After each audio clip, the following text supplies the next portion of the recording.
21. mendeko tunela, baina Katiuskak betikoak, ezta, Igo? Bai. Eta bakizu, segurtasuna hemen da gauza garrantzitsuena. Jarri behar du Katiuska, kaskoa eta dena ondo joteko. Bueno, deskargako tunel berria edo berriak ikustera etorri gara. Eta hemen ditugu. Bai, hemen daukagu obraren planta guztia eta hemen daukagu deskargako tunela. Dauke 600 gutxi bera 650 metro, bi tunel die, bat juteko bezein aldea eta bestea juteko Bergara aldea. Proiektu egin baino lehen, egiten da proiektu trazado eta proiektu egiten egiten die sondeo batzuk.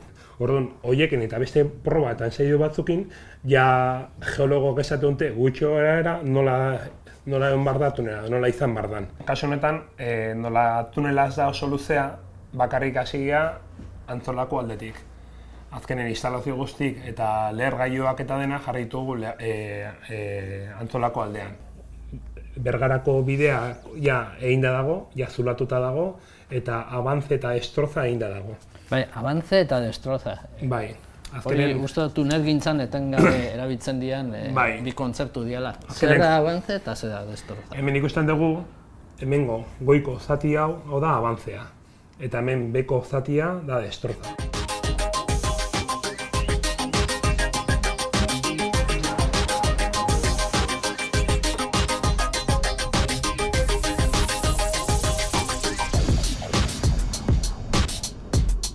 Tunelak dagoeneko deskargako bi magaletan zabalik badaude ere, Zumarraga aldetik Antzuolako aldera joango gara autoz. Sarbidea errazagoa da eta.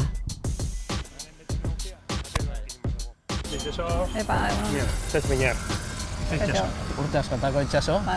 Bueno, esan dit Inigo, zu zarela obraren arduradunetako bat. Bai, geologo naiz eta induzketan, tunelaren induzketan, geotekniari buruzko gauzak aztertzen ditut eta kontrolatzen ditut. Eta egunero zaude hemen obran? Bai, egunero gaude eta batez ere induzketaren lehenengo fasean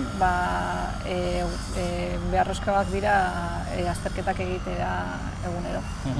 Bueno, ikusten dudanez nahiko aurreratuta daukazu obra? Bai. Aurrera joateik badago, ezta? Bai, goazen.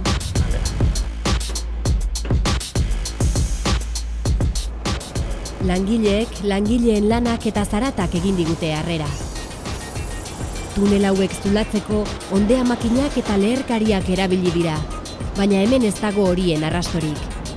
Izan ere, tunelaren alde honetan lanak aurreratu xamar daude, hormak hormigo izartzeraino. Tunelaren erdialdean gaude, gutxi gora bera, eta ikusten dugu alde bat ia bukatu, ezta? Estaldura jarrita, instalazioa jartzeko gunea prestatzen ari dira, hau da estolderia, larrialdietarako zerbitzuak eta abar. Eta bestaldean berriz, oraindik lanean ari dira. Hori da, hemen zati honetan ja bukatuta dago estaldura fasea eta horra aurrean daukagu estaldura karroa. Estaldura fasea egiten da tunelaren bizitza luzatzeko. Eta da 30 zentimetroko geruza bat hormigozkoa. Orduan, topografikoki karroa jartzen da bere tokian, geometria bermatzeko, eta hasten gara hormigoia botatzen. Gero, hormigoi hori bere konsistentzia hartu behar du, eta ja... Zenbat denbora behar du? Normalean 10 ordu edo 8 ordu.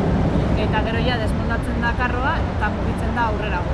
Egunero mugitzen dozue? Bai, normalean egunero egiten dugu 15 metroko estaldura. Gureinetik ikusten dugu bertara goazen, ez? Bai, goazen. Hormigoiak zigilu funtzioa betetzen du batetik, zulatzean sortutako juntak estaliz eta arkaitza finkatuz.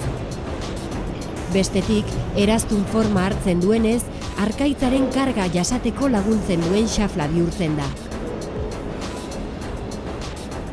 Estaldura orgaren eta hormaren arteko hutsunea hormigoia proiektatuz betetzen da. Hormigoi berezia da, erresistentzia handiagoa eransten dioten zuntzez egina. estaldura orgaren inguru garbi eta zabala utzita tunelean barrenagoaz. Puntu honetan, buloiak jartzeko lanean ari dira, Jumbo makinaren bidez. Tunel hauetako lanetan horrelako 2 makina erabili dituzte. Buloiak tunelaren euste sistemaren parte dira. Arkaitzek irrist egitea saihesten dute eta trinkotasuna ere ematen diete. Kasu honetan, konprimatutako uraren bidez lotzen dituzte arkaitzera. Jumboak egindako zuloetan sartu eta presio handian igorritako urarekin zuloak ireki eta arroka heltzen dute.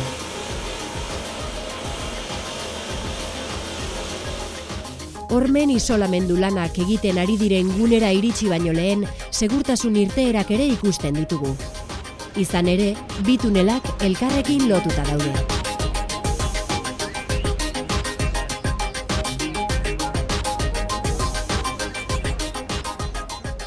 Hauek hormak estaltzen ari dira, ezta? Bai, estaltzen ari gara tunela, zeren tunel bat egiten duzunean, dren bezala konportatzen da, zuloa egiterakoan. Eta ura agertzen diren urak biatu behar duzu drenetara. Horren funtzioa itsaso izango litzateke ura tunelaren alde bietara joatea, ezta? Bai, fase honetan nahi duguna da ura azkarrago atera, eta horretarako 2 oihal jartzen ditugu. Lehenengo oihala da zuria dena, da geotestila, eta bigarrena berdezkoa dena, da lamina impermeable bat, eta lamina impermeable horretan horrek bidaltzen du drenetara, eta lamina horretan bermatu behar duzu estankeidadea, ura ez ateratzen.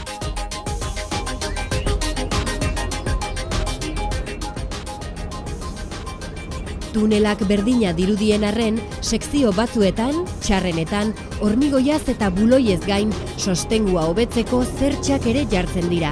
Hau da, hormari eusten dioten arku formako pieza metalikoak.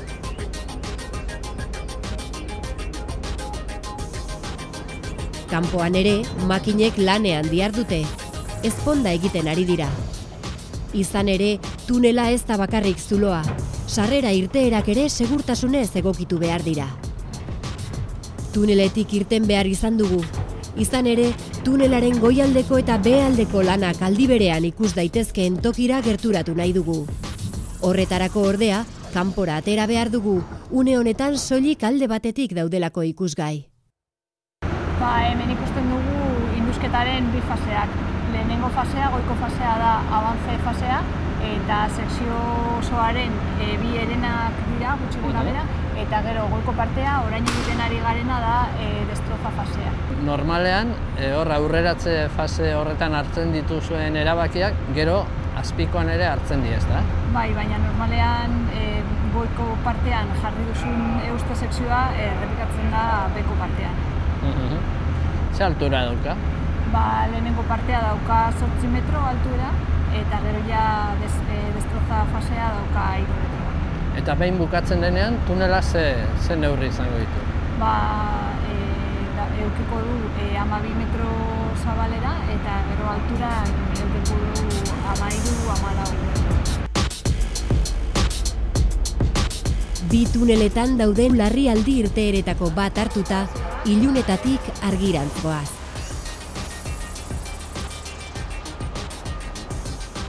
Tunelaren alde honetan dagoeneko drenatza sistemak jarrita dauzkate. Argindar eta segurtasun sistema guztietarako oditeria eta baita oinezkoen mailan egongo den espaloia ere. Gauzak ondo bidean, datorren urteko udaberrirako deskargago tunelak bukatuta egongo dira. Gu iritsi gara tunelaren amaierara.